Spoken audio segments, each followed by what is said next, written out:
Good morning, everybody. Hope you had a good weekend. Welcome to the Monday morning call. If you've got questions, concerns, please type them in, or even better yet, raise your hand and we'll get you unmuted and actually talk to you. So it's a good time to talk about things going well, things going poorly. Everybody can benefit from both. So I'll go ahead and jump in, but if you got things to talk about, jot them down. So the first thing you see up here on your screen is 5Q Advanced Sales Training is on February 20th, 21st. So if you're planning on coming to that, you should start looking at flights to make sure you get a reasonable flight. Those of you that are on the Friday getting on their side call got a taste of what happens at those advanced sales trainings. At those advanced sales trainings, I am talking for a half hour, and then we actually get in and you actually use what's taught in role play. And I know you don't like role play, but you guys, that's how you learn. And then while you're role playing, Jeff and I will work the room so that we can hear what you're doing and give you pointers. So by the end of that training on Friday, you go home feeling a lot more comfortable about not delivering the scripts, because the scripts aren't the important thing, but actually delivering the scripts with the ability to hear chances to get on people's side, to hear when you're actually not getting on people's side or arguing with people. And those of you on Friday's call could actually hear those times when we don't really think we're arguing with people, but people perceive it that way. And guys, when you can incorporate what you learn at the advanced sales training in your everyday lives, not just in your selling, but in your everyday lives, the world is your oyster. And guys in the past, the guys that wrote $1 million or made $1 million a year, those were the guys that actually came back to advanced sales trainings 5-6 times in a row. The very guys that you'd think wouldn't need it kept coming back for it. And why do you think they kept coming back for it? Because it's a skill that when you leave, the skill starts to degrade. I mean, from the minute you walk out the door, the skill starts to degrade. So you got to be practicing that skill continually. The NFL is full of the world's foremost football players, and yet every fall they do what? They come back to camp to what? Learn fancy new things? No, they learn the exact same things that are being taught on the Pee-wee field to the 4th and 5th grade football players. They are learning the exact same thing over and over and over, even during the year. You know, Wednesday, Thursday, they're learning the exact same things over and over again. So please, if you can make that, you're going to find it highly beneficial. Okay? So today's pointer is CNN Money. This is kind of old news with what's been happening the last 2 or 3 days. CNN Money 2 weeks ago had an article about the fact that PEs are now above 25. And when they looked at the average annual returns for the next 10 years when PEs were above 25, the average was an average rate of return of 0.5% per year. The worst 10-year was the negative 6% a year. Guys, are you getting this? And the best was a 6.3% rate of return on average over the next 10 years. So what does this tell us about the marketplace? And again, we're seeing it over the last 2 or 3 days. So does that mean that we only get every year we end up with a 0.5% return, guys? Is that what that means on average? Or will we see good years and then we see bad years, but overall we basically see treading water?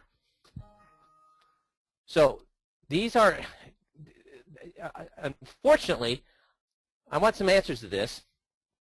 Oh, what the heck happened there? So unfortunately, let me get back to, why is it doing that? Just a second, guys. Help me, Missy. I'm coming. Unfortunately, guys, I need to click, and the arrow's not showing up. It's not going over. So, guys, I want to see some answers to this.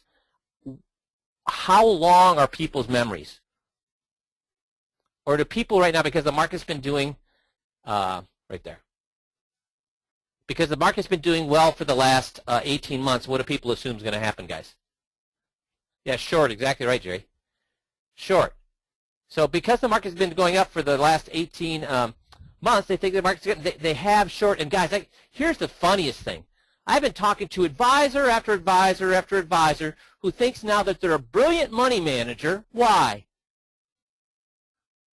Because they made money over the last 18 months. How idiotic is that mindset, guys?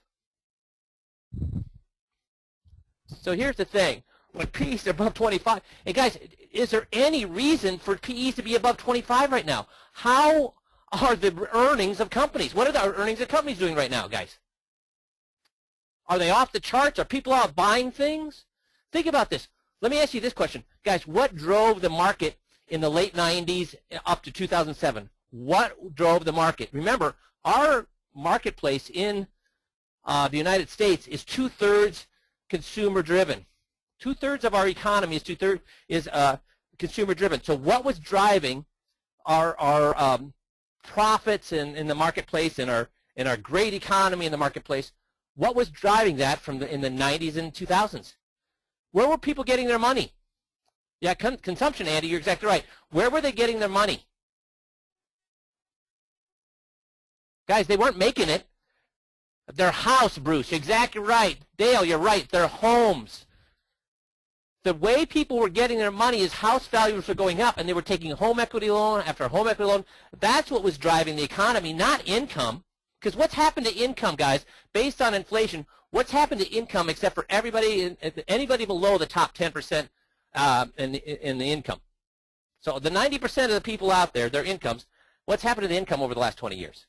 Backsliding, Jerry, you're right.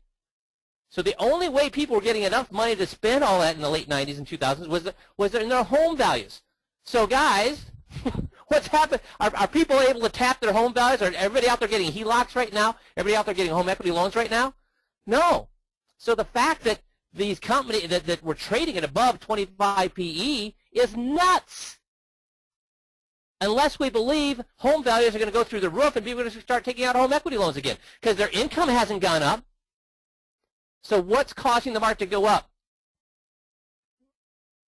Irrational exuberance. That's what's causing the market to go up. And look what happens when that happens. An average, guys, an average of 0.5% per year. Does that sound like a 7% or an 8% or a 10% rate of return? So we are we are offering the correct things in what? What are we offering that would make sense for a client right now? What do we offer that makes total sense for a client right now? Yes, protect your gains. Yeah, what kind of products, guys? Fixed and guaranteed products. Does that make sense? This isn't the only indicator, but this isn't the only indicator. Margin debt as a percentage of GDP. Again, touching the peak levels. You can see back here, Black Monday, back in 1987, boom, when it peaked up high, fell down again. Then tech, 2000. Financial crisis, 2007. Now we're even above the margin debt versus, guys, what is this an indication of again, guys? When we see margin debt as a percentage of GDP, what is that telling us people are doing? Do you understand what margin debt is? Yes, too much risk, Brahma. What is margin debt, guys? People are borrowing to do what? Buy the market. Are they nuts? Overdue for a pullback? Again, we're seeing this here in the past couple of days. The age of the bull market was 4.9 years. Today, the median is 3.6 before it pulls out. Time between 10% decline, 27 months. So we're going to see a 10% decline here in the last few days. And it's not over yet because we're going to get hit again today. 12 months is the normal. So we're actually over 2 years over. So guys, you're in the right place at the right time. You are selling the right thing. Did you know that fixed index annuities, set a record for the number of fixed index annuities sold the third quarter of last year?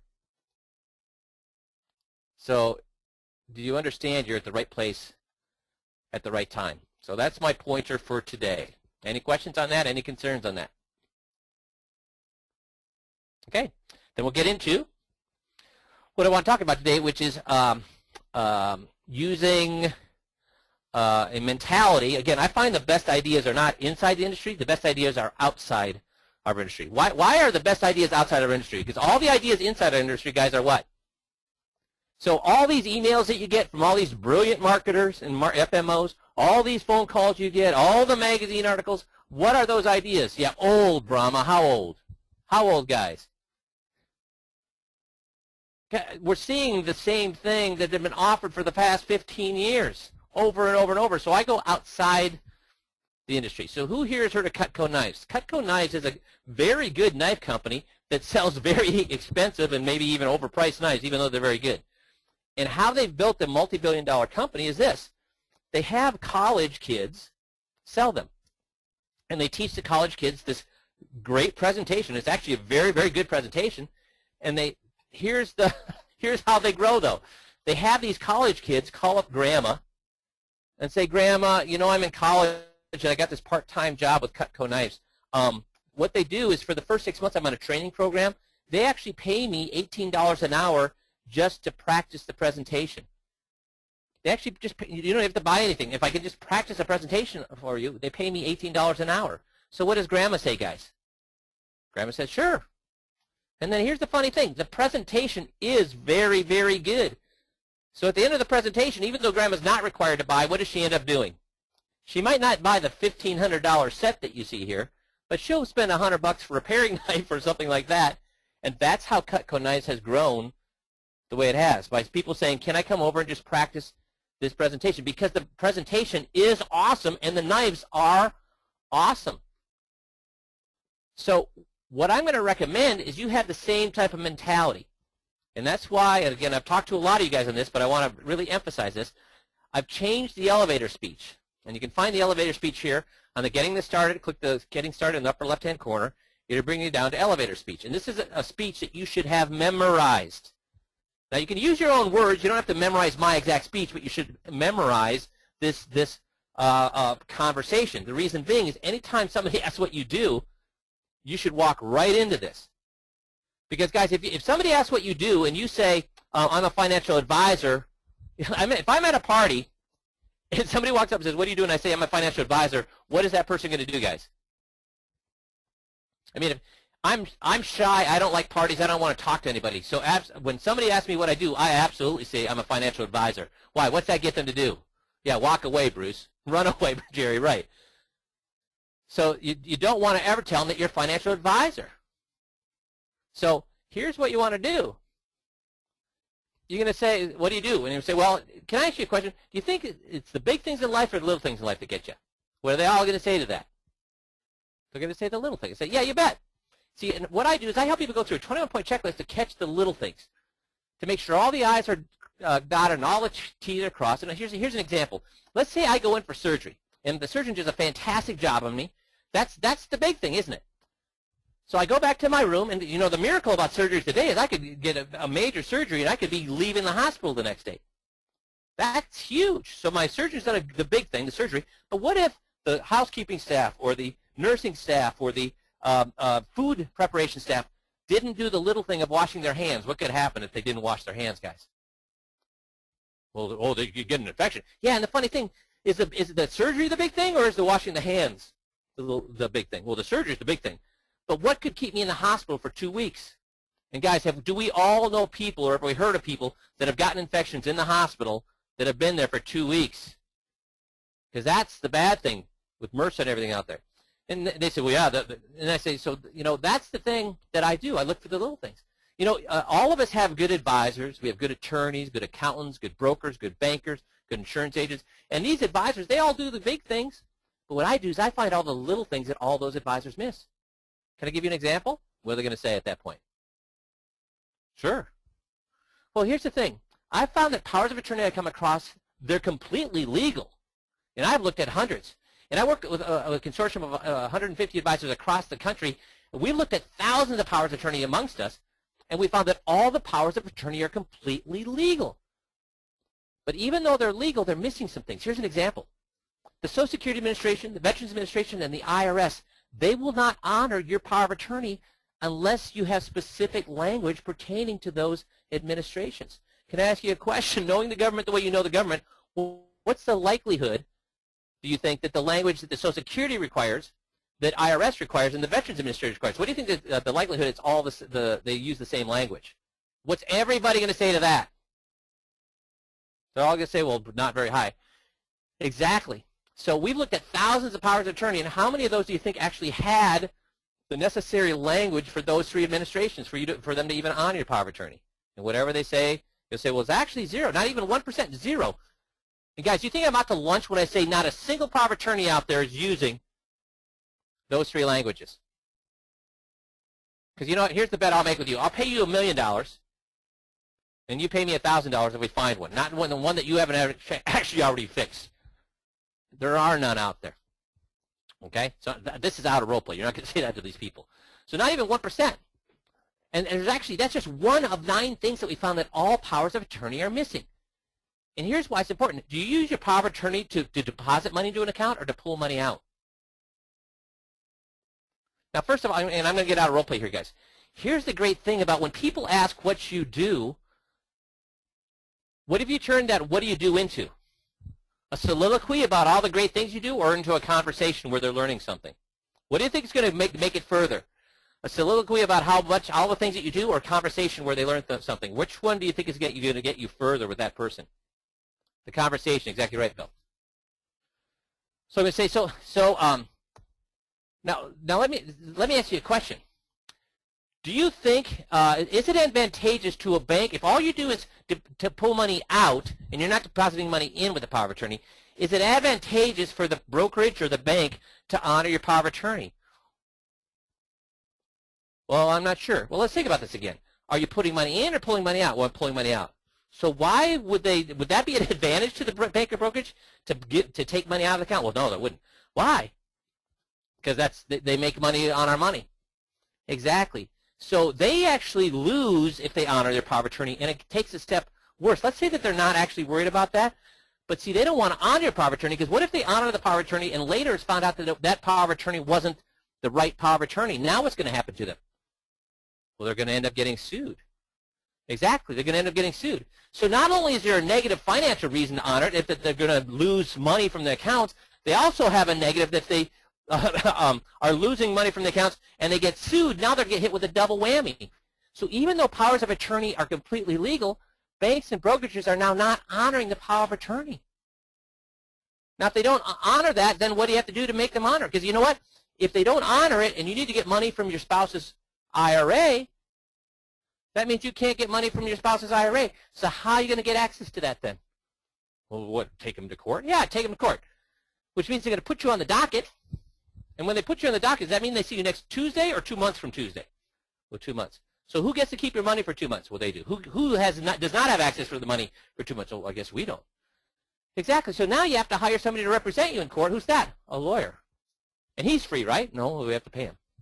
Right, so here's the funny thing. He was paid to do the power of attorney, and now he's being paid what? Well, he's being paid again. Well, do you think he's going to work for free?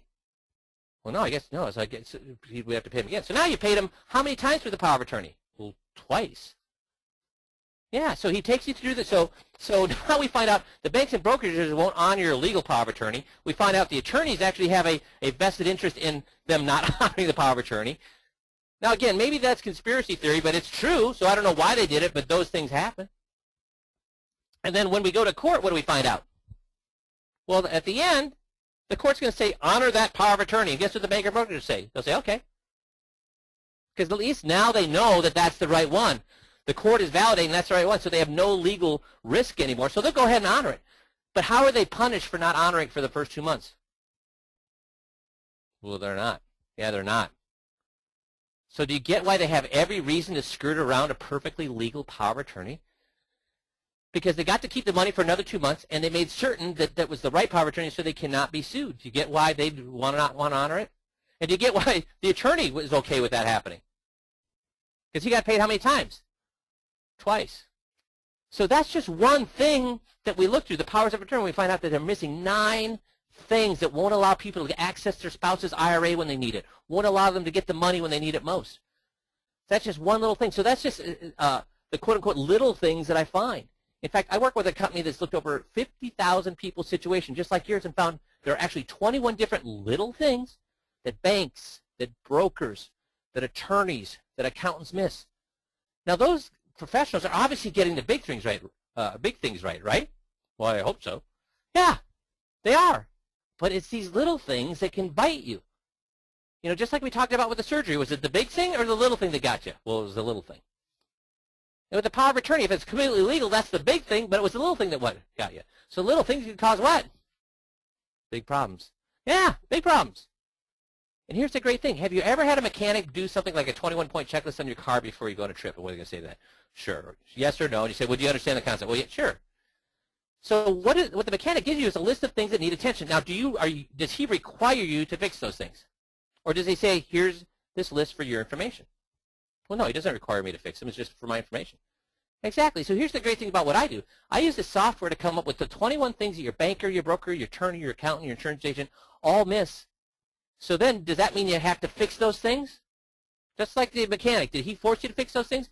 No. It just gives you what? Well, it just gives us information. Yeah. Now, whatever you do with that information is yours to decide, right? So you fix the things that are important to you, and you ignore the things that what? Well, that aren't so important. Yeah. But the thing is,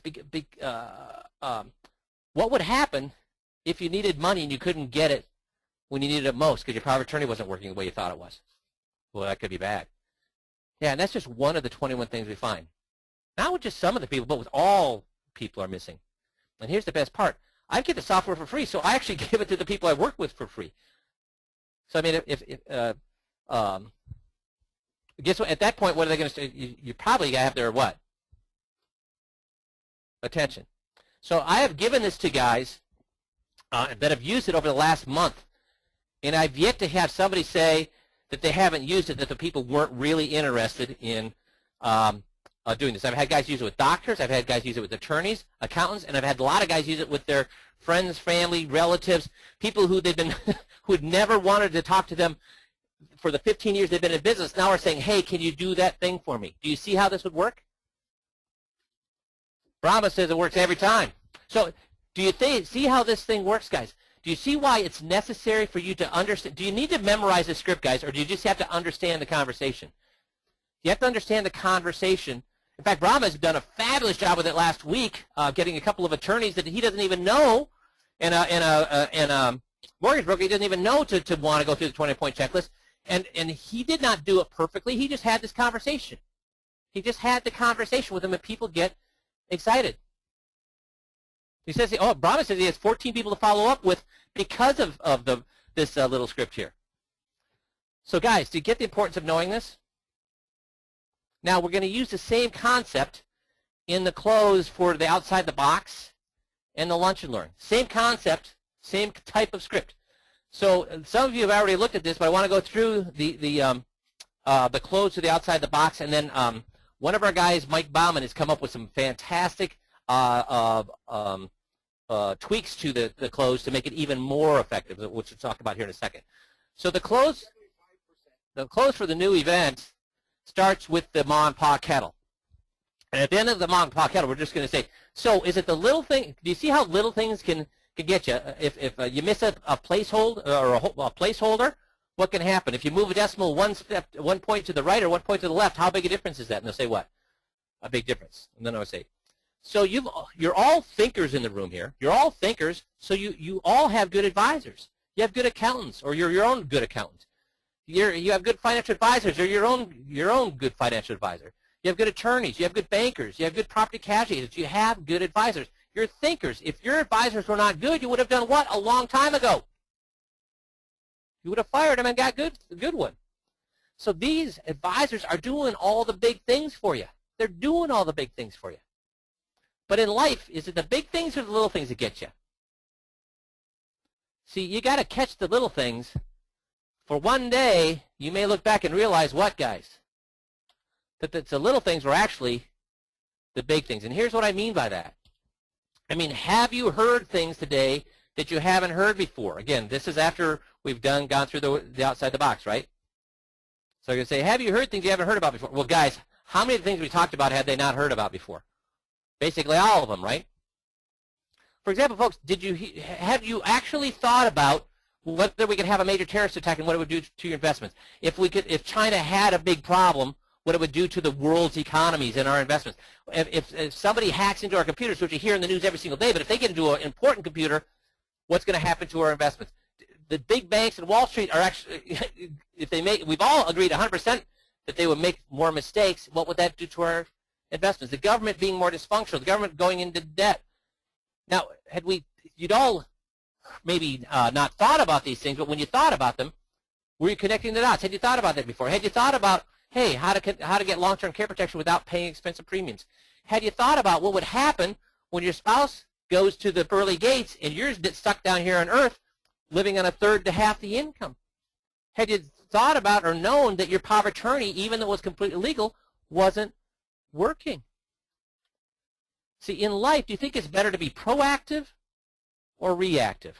You know, reactive where we run around chasing our tails and out putting little fires as they come up. If we are reactive, chasing our tails, we're not moving forward. We're sliding what? Oh, we're sliding backwards. Exactly. So we got to be proactive. And in the rest of our lives, often we are proactive. For example, many of us are proactive in that we'll get an energy audit of our house to see are there ways that we can save money on energy. Or we'll get a home protection audit to make sure our family is safe. Or all of us have probably had a vehicle inspection in which they go through and look at where the possible problems are with our car. Now, if we're going to go on a long trip and our car is 5, 6, 7 years old, we're going to do this because we don't want to be stuck in the middle of the desert or in the mountains when our car breaks down. So when the mechanic does this visual inspection report, are you required to fix those, all the things that are on the report? No. Some of the things you're going to go ahead and live with, but the important things, you're going to get what? The things that could cause danger to you and your family, the safety issues, you're going to get what? Fixed. But the mechanic's not going to make you do it. It's up to who? That's right. It's up to yourselves. So is this a valuable thing to do before you go on a big trip? Yeah. Well, we do the same kind of visual inspection for people in the community. We call it the 21-point checklist, where we look at their financial situation. We look at their tax and government programs, the IRS and Social Security programs. We look at their legal matters, one such being the power of attorney thing that we looked at earlier. So we do a 21-point checklist where we simply look at those things. So again, you have good advisors, good accountants, financial advisors, attorneys, bankers, property cash agents. They're doing all the big things, but what we found is they're missing lots of little things. In fact, we found that they're missing these 21 things. We've looked at over 50,000 people situations across the country, and we found that all of them are missing these 21 things. Just like we said, the power of attorney, all of them, power of attorneys we've looked at, thousands of them, all have those things wrong, where the spouse might not be able to get money when they need it most, might not be able to access their spouse's IRA. So that's why we have the 21-point checklist. It finds all the little things, not the big things, because your advisors have taken care of the big things, but the little things that are missing, to make sure you don't end up with a situation where your money's locked up and you can't get it. Make sure you're not in a situation where you can't change or address your Social Security problems because you don't have the power of attorney is not working with Social Security or the IRS. Make sure that you're not paying fees that you aren't aware of, or make sure you save money and apply for benefits that you're not even aware of in the government. So the 21-point checklist finds these little things. And here's the great thing. It's free to me. This company gives me access to the software for free. So if it's free to me, guess what? It's free to you. It's kind of a win-win. See, you win because you get this checklist that's going to keep you out of trouble, protect you from all sorts of havoc, save you money, make you money, all by showing you the little things that all your advisors missed, the tiny little things. And again, we've looked at thousands and thousands across the country of people's situations, and they're all missing these 21 things. So you win because you get a list of those things you can take back to your banker. You can take back to your broker. You can take back to your accountant. You can take back to your insurance agent. You can take back to all your professionals, and you can fix the things you want fixed and ignore the things that you don't. But now you're not going to get what? Surprised. And what kind of surprise is it protecting you from, a good one or a bad one? That's right, a bad one. So you win because you get this free 21-point checklist that gives you information to protect yourself going forward with all your different advisors. And the great thing is I win too because I get credit from the company that does this software every time I do one. So you win because you're protected now and you have all this information because, again, you're thinkers and you need that information that you can take back to your advisors. And I win because I get credit for doing it. Okay, so that's the and you can all this close is on the website. But here's the improvement that Mike Bauman came up with. First of all, he made the is it easier, guys, to sell the tangible or intangible? Is it easier to sell tangible or intangible? Let's get some answers on that. Tangible, right, Jerry?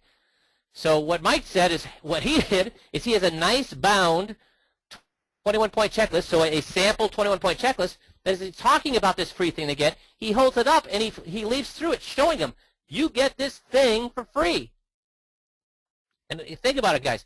If I said, do you want a remote control helicopter, what would most of you say? Well, no, I don't really need a remote control helicopter. But I guarantee you, if I walked into your office and I'm playing with a remote control helicopter, now what do you all want? So it was genius for Mike to take the intangible with us just talking about the 21-point checklist and instead actually showing them the physical thing that they get. Now they want that thing. I get that thing for free. I get those 54 pages for free. I get a custom-made 21-point checklist with all that information for free. So they will see that and desire that. So he's taken the intangible and made it tangible. What else he's done is this, is he talks about the worksheet evaluation form. He actually brings this up at the very beginning of the event. And he says, folks, at the beginning of the event, he says that, folks, in your folders and evaluation sheet, as I'm going through the event today, I'd really appreciate if you filled this out in your own handwriting. Here's why. I need to make sure, I spent thousands of dollars for the event today. I want to make sure that I can write that off as a business expense and the IRS will honor it. So I need these evaluation forms in your own handwriting for validation that I just didn't take that $5,000 and go on a trip with it or treat my wife to a spa visit or something like that. So if you can, please, I need these evaluation forms filled out in your handwriting. It gives me proof of the IRS that this is a business expense. And guys, he said by doing that, he gets he gets their email, he gets all sorts of information he wouldn't normally get. And they said in the years they've been doing this, they've only had one person that didn't hand in the evaluation form. So that's a fantastic thing. So he talks about it at the beginning of the event, and then he reminds them at the end of the event. So after the win versus you win, he brings up the slide for the evaluation sheet and says, now please fill out the evaluation sheet. And then here's how he ends. He goes, hey, folks, do you procrastinate or would you rather tell me tomorrow? And again, this slide was animated. It first comes up and says, do you procrastinate? And then after he'll click again, and people kind of, he says, I procrastinate, and my wife gets on me all the time for procrastinating. He says most of the people will raise their hands. He says, yeah, you know what, we all procrastinate, or would you rather tell me tomorrow? Which gets a chuckle.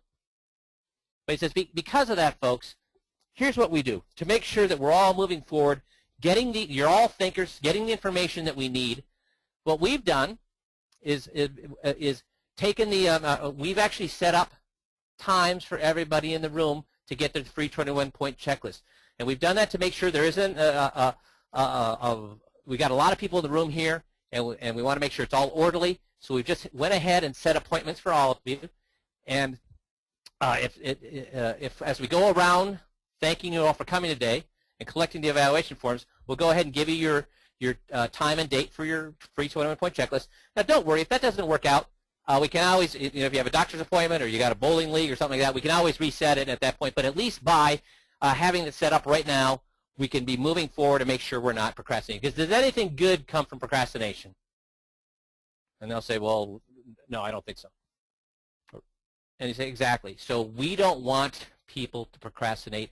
So we've actually taken the step of actually setting appointments for everybody in the room so we can do it in an orderly fashion, and we'll let you know what that date and time is. If that doesn't work for you, let us know, and we'll get it rescheduled as is appropriate.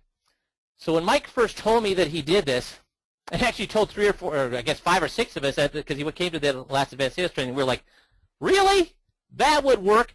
Pre-setting appointments for people? That would work? I find that hard to believe. I mean, we all said that. We find that hard to believe. And Mike said, yeah, I didn't believe it either. I didn't believe you could do it either. But it works. So he just did this here about 2 weeks ago, and the first one he did it with, he had a 73% appointment ratio.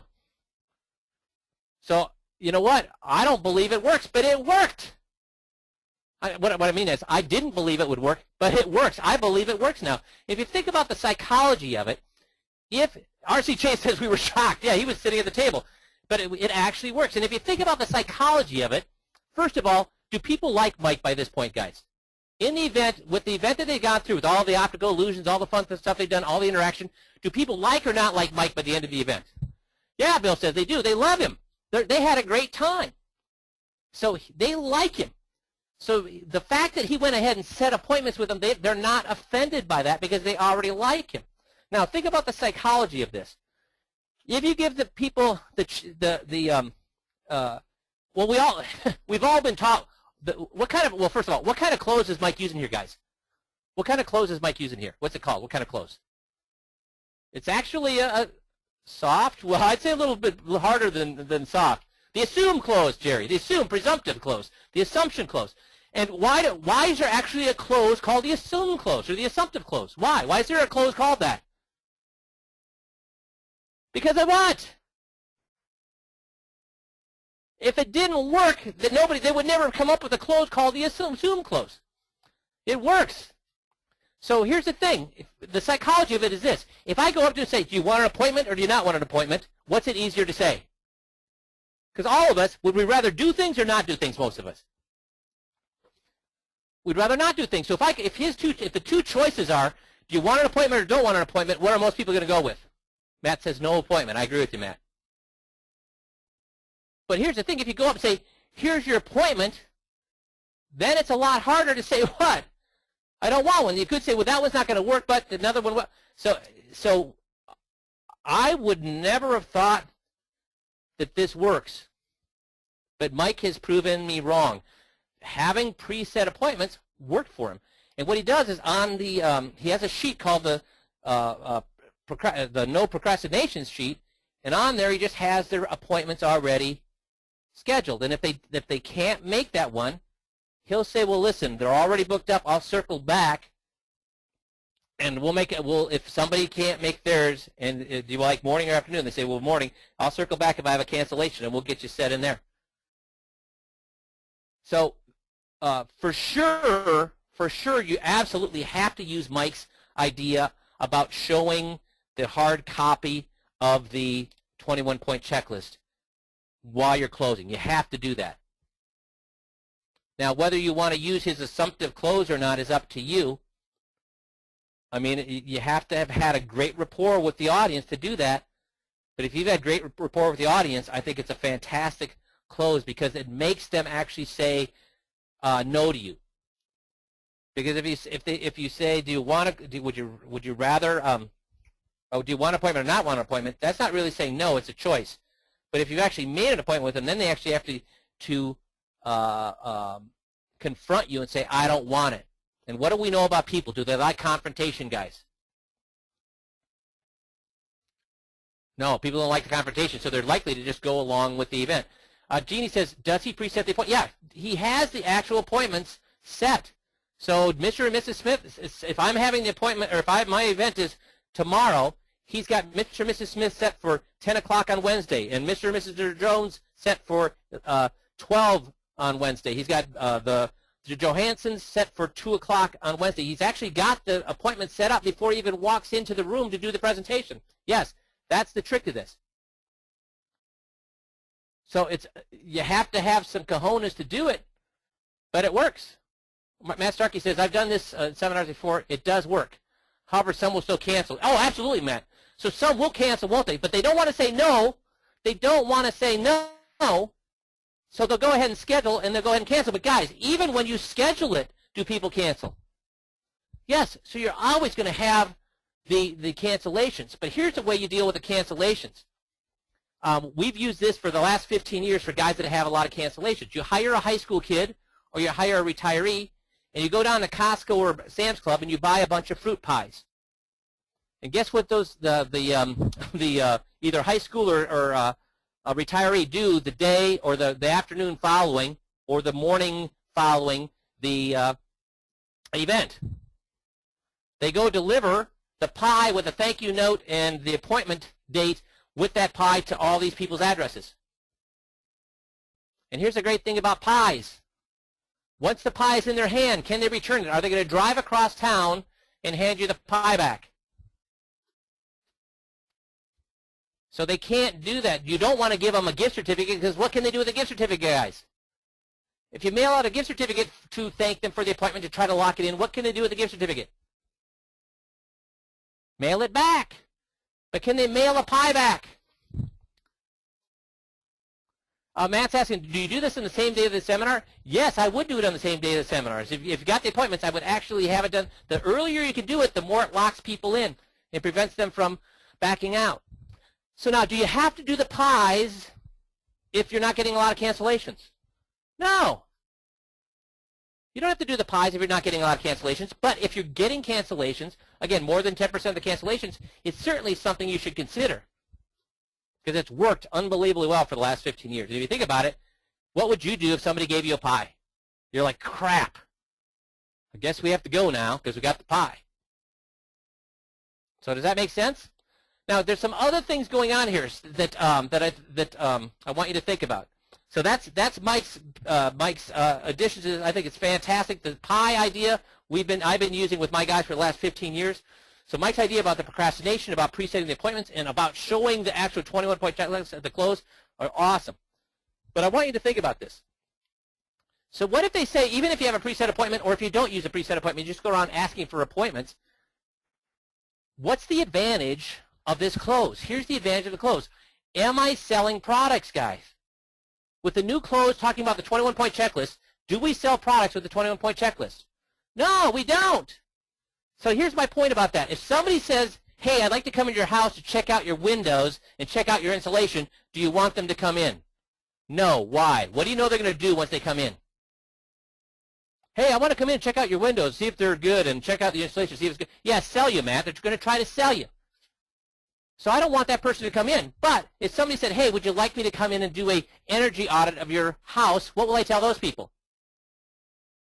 Sure, because I'd like to know where I'm losing energy. So what we're doing, if instead with the old close where I'm saying, hey, did you know about the win-win-win? Hey, did you know about the TRIP program? Did you know about the real benefits program? We still talk about those in the event, but we're not closing with those. Because when you close with those, the win-win-win, the real benefits, the TRIP program, we can talk to her blue in the face that we just want to give them information. But what do they think we're going to do at the event, at the meeting? We can tell them to we're blue. We're just going to give you information on the win-win-win. We're just going to give you information on the TRIP. We're just going to give you information on the real benefits. Do they really believe us? Exactly. They think we're going to sell them. So we've switched, even though we talk about those things, because some people want to know about those products, great. They're going to come see us. But the rest of the people are a little skittish. We've turned it from talking about products into this free 21-point checklist. We turned it into a free 21-point checklist. They actually get something for free. And here's the advantage of it. Both to the client. See, the client gets it because it's less. It's something they're getting for free. And Mike's idea of showing the actual 21-point checklist is fantastic because now they see what they're getting for free. Yeah, I get that thing for free. I mean, guys, think about this. Why do people go to expos? What's the only reason people go to expos? All those, the senior expos or the handout, the free stuff. So everybody wants something for free. So now we're showing them the thing that they get for free. Now here's the advantage. Do we sell them stuff at the first meeting, guys? No. Do we sell them something at the 21-point checklist meeting? No. So here's my point. And does everybody benefit from the 21-point checklist? When you do a 21-point checklist with somebody, do they benefit? A little or a lot, guys? So here's my point with that. Let's say that I wanted to invite you to a party, and it was a party of the year, and I call you up and say, hey, you got to come over to the party, man. It's awesome. And you're like, no, I'm tired. I don't want to come over. No, you have to come over. We've got some NFL athletes here. We've got this band that's playing. We've got all these. We've got the best chef in town preparing food. You got to come over. And you say, no, I don't want to come over. How much will I coerce you to come to that party, guys?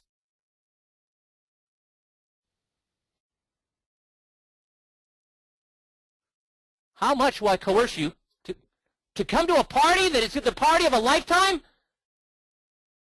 You guys are high. You're saying not much. You're crazy.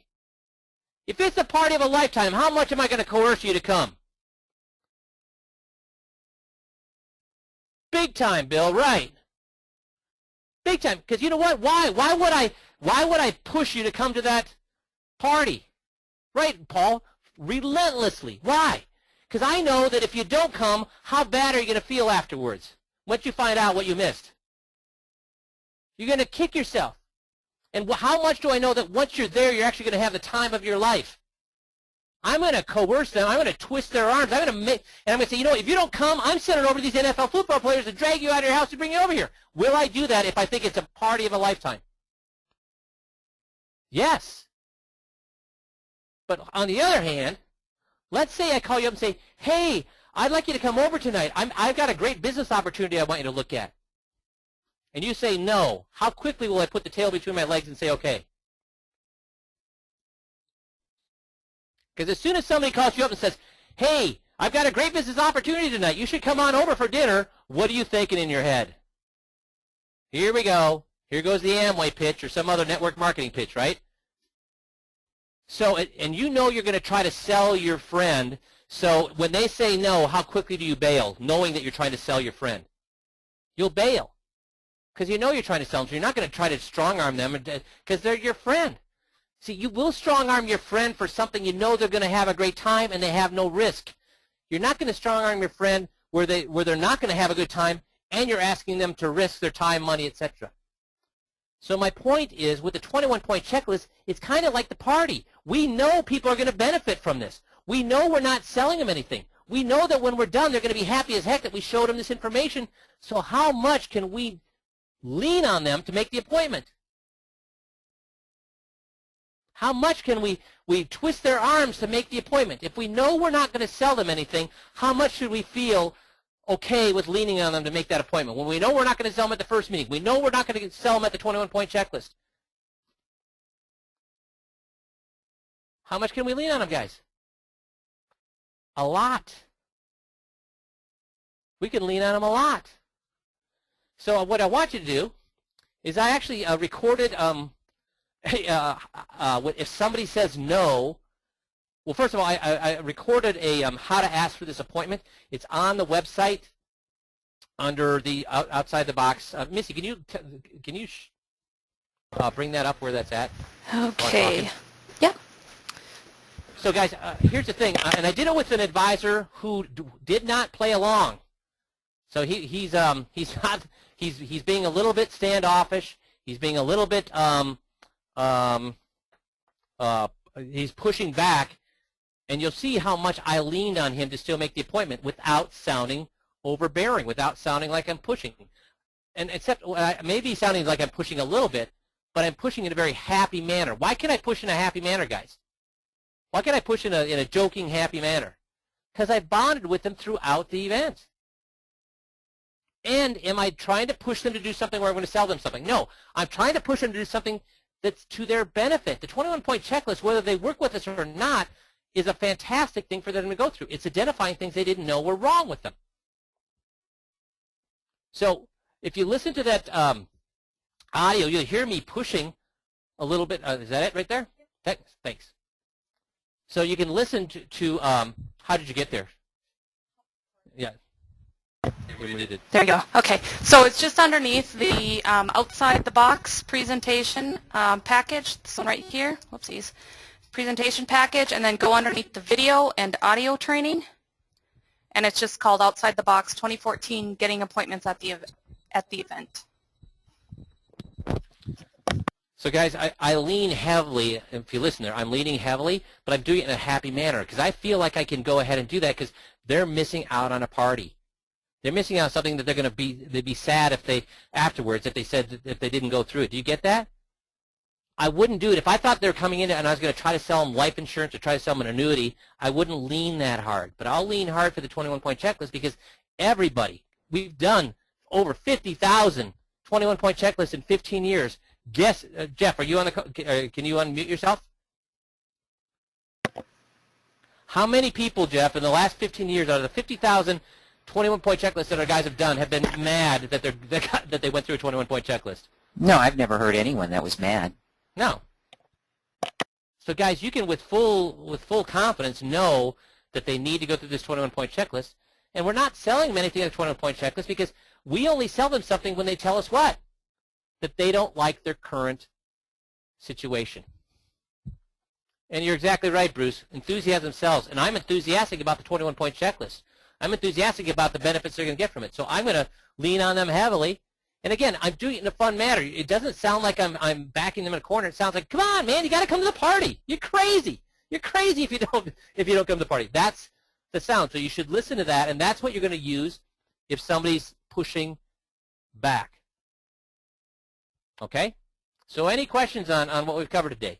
First of all, do you understand the importance of knowing that conversation? So when somebody says, what do? You have a conversation, and they tell you that they want more information or want to do that 20-point checklist. And look at what the conversation we had. They actually got something out of it. They gained information about how powers of attorney work and how their power of attorney isn't working. Now with vague things saying, hey, powers of attorney don't work. No, we walked through 3 different examples of why their power of attorney does not work. So they feel like they got free information, and they know that you're not a blowhard. You actually have information they need. So knowing that conversation is really important. And then do you get how with the close now, because we're not talking about product, instead we're talking about the 21-point checklist and the thing that they get for free, we can really lean on them if you need to get those appointments. Again, with the procrastination close, you don't even have to worry about that because Mike didn't argue with people at all. They had the appointments preset. They just went through and said, okay. I can't come at this time. Well, what will work best, morning or afternoon? And then they said, well, we'll come back if we have an opening, and then they would come back if they had an opening. So you don't even have to worry about this conversation if you do it the preset way, unless you want to. Somebody says, I don't want the appointment at all. You can absolutely use this conversation. So, do you get any questions on what we covered today? Do you understand the importance of what we covered today? These are things that you can use every single day. Because if anybody wants to know what you do, boom, you can use that elevator speech. This close is going to, and either with or without the procrastination close, is going to give you a lot more appointments because they're not setting up appointments for products. They're setting up something they get for free. Does that make sense? So this is something I would like. This is a call you should probably listen to a couple of times to get all the information out of it. This call is going to make you a ton of money, guys, if you use the information in it, okay? Super, no questions. All right. So I either confused you or I did a real good job. I don't know which, but hopefully it was you got all the information needed. So thanks, everybody, guys. Thank everybody. And please be on that Friday call. We got a lot of benefits out of that call last Friday. So I appreciate all you guys. Have a great week, and we will talk to you soon. Thanks, guys.